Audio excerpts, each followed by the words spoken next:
இன்றைக்கி நாம் கன்னிராசி அன்பர்களுக்கு உங்கள் வாழ்க்கையில் மிகப்பெரிய ஒரு மாற்றம் நிகழ அவசியம் நீங்கள் தெரிஞ்சிக்க வேண்டிய மிக முக்கியமான நிறைய தகவல்கள் அப்படிங்கிறத இந்த ஒரு வீடியோவில் கொடுத்துருக்கோம். கொஞ்சம் கூட வீடியோ ஸ்கிப் பண்ணாமல் முழுமையாக பார்க்க முயற்சி பண்ணுங்கள். சரி, வாங்க வீடியோக்குள்ளே போகலாம். அதற்கு முன்னாடி முக்கியமான ஒரு விஷயம், தனிப்பட்ட முறையில் ஜாதகம் பார்க்க இந்த வாரத்துக்கான அப்பாயின்மெண்ட் ஃபிக்ஸ் பண்ண சொல்லி நிறைய பேர் கேட்டிருந்தீங்க. நாம் கண்டினியூவாக இப்போலாம் வீடியோவில் கொடுத்துக்கிட்டு இருக்கோங்க. எப்போதுமே 500 ரூபாய்க்கு மேலாகும் ஜாதகம் பார்க்க. ஆனால் இந்த ஒரு மாதம் வெறும் 99 ரூபாய்க்கு மட்டும் தெளிவாகவும் விளக்கமாகவும் ஜாதகம் பார்த்து தரோங்க. தாழ்மையான வேண்டுகோள், இந்த நம்பருக்கு ஃபோன் கால் எதுவும் பண்ண வேண்டாங்க. ஜஸ்ட்டு உங்கள் வாட்ஸ்அப்பில் இருந்து மெசேஜ் அனுப்பினாலே போதும். உங்களுக்கு தேவையான அனைத்து டீட்டெயிலுமே நம்ம டீமில் இருக்கிறவங்க கொடுத்துருவாங்க. அப்பாயின்மெண்ட் டேட் மற்றும் டைம் ஃபிக்ஸ் பண்ணதற்கு பிறகு அந்த நேரத்தில் நான் உங்களுக்கு ஃபோன் கால் பண்ணி ஜாதகம் பார்த்து பலன்கள் சொல்லிடுவேங்க. ஜஸ்ட்டு நீங்கள் வாட்ஸ்அப்பில் மெசேஜ் மட்டும் பண்ணாலே போதும், உங்களுக்கு டீட்டெயில் அப்படிங்கிறத சொல்லிவிடுவாங்க. அப்புறம் நிறைய பேர் கேட்குறாங்க எவ்வளோ நேரம் ஆகும்னு. ஃபஸ்ட்டு நம்ம ஜாதக கட்டத்தை பார்த்து ஜனன கால பலன்கள் அப்படிங்கிறத சொல்லிவிடுவோம். அதற்கு பிறகு இப்போ இருக்கக்கூடிய கிரகங்கள் அடிப்படையில் பலன்கள் அப்படிங்கிறத சொல்லிவிடுவோங்க.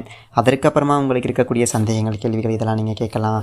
கடைசியாக எளிமையான பரிகாரங்கள் அப்படிங்கிறத சொல்லிவிடுவோம். இதில் இருந்தே உங்களுக்கு எல்லா டீட்டெயிலும் கிடச்சிரும். கடைசியில் ஜாதகம் இல்லைனாலும் ஜஸ்ட்டு பிறந்த தேதி, பிறந்த நேரம், பிறந்த இடம் மட்டும் சொன்னாலே போதுங்க. நாங்கள் உங்களுக்கு ஜாதகம் பார்த்து சொல்லிவிடுவோங்க. ஜஸ்ட்டு நீங்கள் வாட்ஸ்அப்பில் மெசேஜ் மட்டும் பண்ணாலே போதும். சரி, வாங்க நம்ம வீடியோக்குள்ளே போகலாம். கன்னிராசியை பொறுத்த வரைக்கும் உத்திரம் 2, 3, 4 பாதங்கள், அஸ்தம் 1, 2, 3, 4 பாதங்கள், சித்திரை 1, 2 பாதத்தை உள்ளடக்கியது கன்னிராசிக்கு அதிபதி புதன் பகவான். வீடியோவில் சொல்லக்கூடிய பலன்கள் ஆண் பெண் இருப்பாளருக்குமே பொருந்தக்கூடிய பலன்கள். கன்னிராசி அன்பர்களுக்கு அஷ்டமத்தில் குரு இருந்து இப்போ தான் ஓஞ்சிருக்காரு.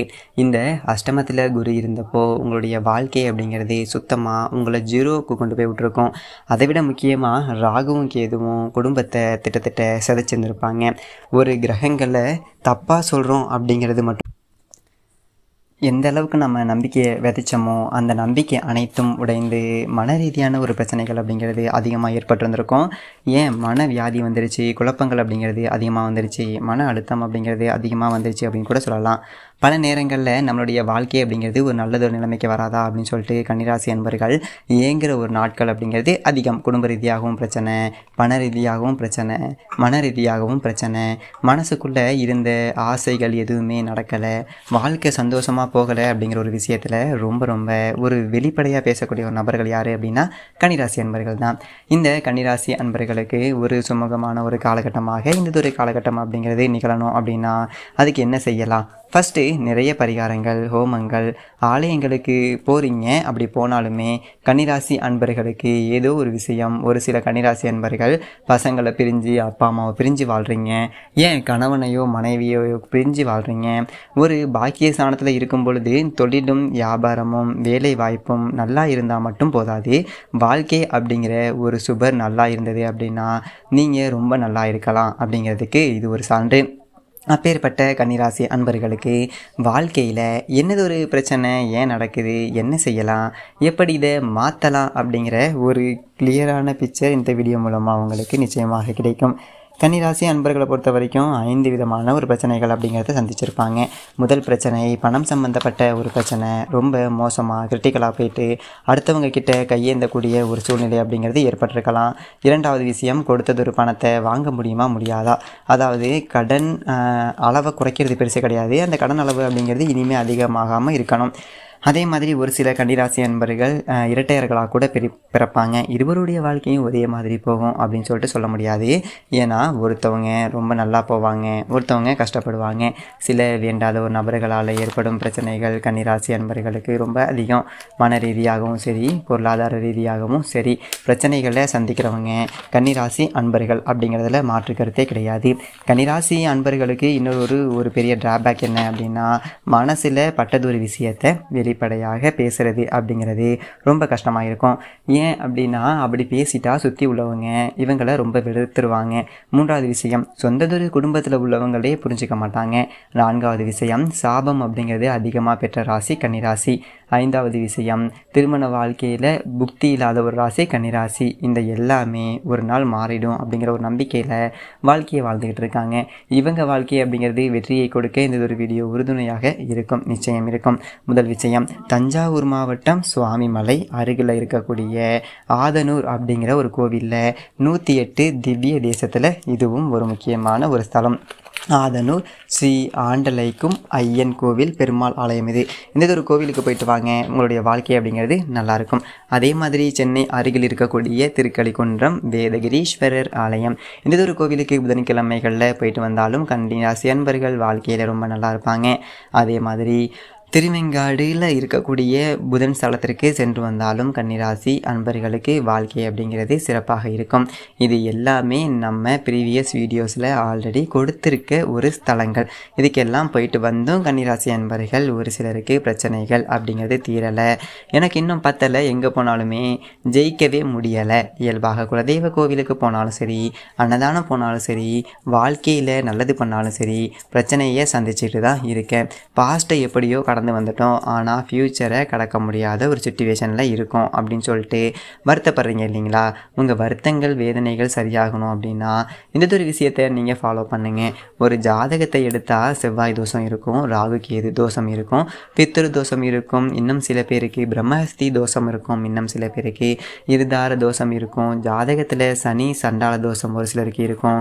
சனி பகவானுடைய பார்வை செவ்வாய்க்கு ஏற்பட்டால் ஒரு ஜாதகத்தில் கேன்சர் இந்த மாதிரி நோய்கள் வரலாம்.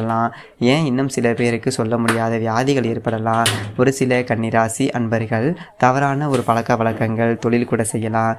தவறான நபர்களால் ஏமாற்றப்படலாம். தவறான திசைக்கு கூட தள்ளப்படலாம். 18 வயது இருக்கக்கூடிய கன்னிராசி அன்பர்களில் இருந்து 72 வயது வரைக்கும் இருக்கக்கூடிய கன்னிராசி அன்பர்கள் எல்லாருக்குமே கஷ்டங்கள் அப்படிங்கிறது நிறைய கடந்ததொரு காலகட்டங்களில் அனுபவிச்சிருப்பாங்க. இதுக்கு என்ன காரணம்? ஜாதகம் மட்டும் காரணமா அப்படின்னு பார்த்தா 3 விஷயங்கள் காரணம். அந்த 3 விஷயங்களுக்கு சொல்யூஷனும் இந்த வீடியோவில் கொடுத்துருக்கோம். முதல் விஷயம், உங்கள் அப்பா அம்மா வழியில் கர்மா இருக்கா அப்படிங்கிறத பாருங்கள். தாய் தந்தை வழியில் குடும்ப சாபம் இருக்கா, இல்லை உங்கள் அப்பா அம்மா அவங்க அப்பா அம்மாவுக்கு திதி கொடுக்காமல் இருக்காங்களா அப்படிங்கிறத பாருங்கள். அடுத்து 2வது விஷயம், உங்களுடைய பூர்வ ஜென்மத்துக்கு கர்மா அப்படிங்கிறது உங்கள் ஜாதகத்தை பார்த்தாலே தெரியும். எப்படி சொல்ல, ஜோதிடத்தை கொடுத்தாலே கரெக்டாக சொல்லிடுவாங்க. 2வது, உங்களுடைய வீட்டில் வாஸ்து சம்மந்தப்பட்ட பிரச்சனைகள் கூட உங்களை ரொம்பவே அஃபெக்ட் பண்ணும். 3வது முக்கியமான விஷயம், நிகழ்காலத்தில் நாம் செய்யும் சில தவறுகள், ஒருத்தவங்களை பற்றி நமக்கு தெரியாமல் அவங்கள பற்றி தப்பாக சொல்கிறது ஒரு கர்மா தான். ஒருத்தவங்களுடைய வாழ்க்கையில் நாம் தலையிட தேவையில்லாமல் இருந்து மற்றவங்களை கஷ்டப்படுத்திட்டோம் அப்படின்னாலே அதுவே கர்மா தான். செய்யக்கூடிய தெரிந்து அல்லது தெரியாமல் செய்த எல்லா விதமான பாவங்களுமே நமக்கு கர்மா தான். இந்த கர்மா 3 கர்மாவும் விலகும். அதாவது பெற்றவங்க நம்மளை சாபம் விட்டுறக்கூடாது, பெற்றவங்களுடைய சாபமும் நம்மளை அஃபெக்ட் பண்ணக்கூடாது. அதே மாதிரி எந்ததொரு ஜாதகரோ இதை எடுத்துக்கிட்டாலும் கேது எங்கே இருக்காரு அப்படின்னு சொல்லிட்டு தெரிஞ்சுக்கிட்டாலே அவங்க யாருன்னு சொல்லிடலாம். சுக்கரன் எங்கே இருக்காருன்னு தெரிஞ்சாலே சுக்கரனாலே என்ன பிரச்சனை, ஏன் கடன் வந்தது அப்படிங்கிறத சொல்லிடலாம். அவருக்கு என்ன நோய் வரப்போகுது அப்படிங்கிறத செவ்வாய் உட்கார்ந்துருக்க இடத்தையும் சனி பகவான் இருக்கும் இடத்தையும் பார்த்தாலே சொல்லிடலாம். இன்னும் ஒரு அதிகப்படியான விஷயம், சூரியன் நல்லா இருந்தார். இந்த மாதிரி ஒரு ஆணுக்கு ஒரு சுக்கிரனும் பெண்ணுக்கு செவ்வாயையும் வச்சு சொல்கிறது தான் ஜாதக சட்டம். ஜாதகத்தில் ராசி கட்டகம் மட்டும் பாருங்கள். நவாம்ச கட்டகம் பெருசாக தேவையில்லை. திருமண வாழ்க்கைக்கு மட்டும்தான் நவாம்ச கட்ட தேவைப்படும். இப்படி தான் நம்ம அலசி ஆராயணும். நமக்கு கர்மா இருக்குது அப்படிங்கிறது தெரிஞ்சிருச்சு, நமக்கு பிரச்சனை இருக்குது அப்படிங்கிறது தெரிஞ்சிருக்கு. அதை சரி பண்ணுறதுக்கு கோயில் போகிறோம், பரிகாரம் பண்ணுறோம், அன்னதானம் பண்ணுறோம், எல்லாம் சரி. குலதெய்வ வழிபாடு பண்ணுறோம், இஷ்ட தெய்வ வழிபாடு அப்படிங்கிறது பண்ணுறோம். இருந்தாலும் கர்மா குறையலை. நம்ம வீட்டை அடகு வைக்கிற அளவுக்கு சூழ்நிலை போகுது. அடுத்தவங்க கிட்ட கை கட்டி நிற்க வேண்டிய ஒரு சூழ்நிலை அப்படிங்கிறது, மனசுக்கு பிடிக்காத நபரோடு இருக்க வேண்டிய ஒரு சூழல். ஒரு சிலர் நம்மளை ஏமாத்துறாங்க அப்படின்னு சொல்லிட்டு தெரிஞ்சும் அவங்கக்கிட்ட இருந்து நம்மளால் விலக முடியலை. பண பிரச்சனை, தொழில் பிரச்சனைக்காக மான மரியாதையை விட்டு வாழ வேண்டிய ஒரு சுச்சுவேஷன்ஸ் வருது. நிம்மதியாக ஒரு 10 நிமிஷம் மொபைல் நோண்ட முடியலை, நிம்மதியாக படுத்து தூங்க முடியலை, நிம்மதியாக சாப்பிட முடியலை. ஒரு 10 நிமிஷம் சந்தோஷமாக உட்காந்தா அடுத்து என்ன பிரச்சனை வந்துடுமோ அப்படின்னு சொல்லிட்டு பயந்துகிட்டே உட்காந்துருக்க மாதிரியான ஒரு சூழ்நிலை. இதற்கு ஒரு தீர்வு கிடைக்குமா அப்படின்னா இந்த ஜனன கால ஜாதகம், உங்கள் சுய ஜாதகம் எடுத்துக்கோங்க. அதில் உங்கள் லக்கணம் என்ன அப்படிங்கிறத பார்த்துக்கோங்க.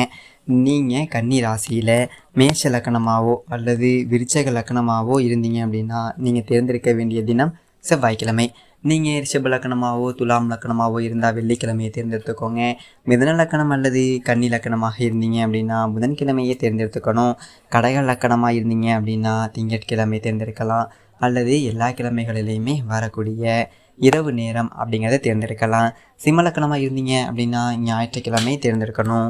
தனுசு லக்கணம் அல்லது மீன லக்கணமாக இருந்தீங்க அப்படின்னா வியாழக்கிழமையே தேர்ந்தெடுக்கணும். அதே மாதிரி மகர லக்கணம் அல்லது கும்ப லக்கணமாக இருந்தீங்க அப்படின்னா சனிக்கிழமையை நீங்கள் தேர்ந்தெடுக்கணும். இந்த ஒரு தினத்தில் குரு வழிபாடு பண்ணுங்கள். உதாரணத்துக்கு நீங்கள் கன்னிராசியில் ரிஷப லக்கணமாக இருந்தீங்க அப்படின்னா வெள்ளிக்கிழமை தினத்தில் குரு பகவான் வழிபாடு அப்படிங்கிறத பண்ணுங்கள்.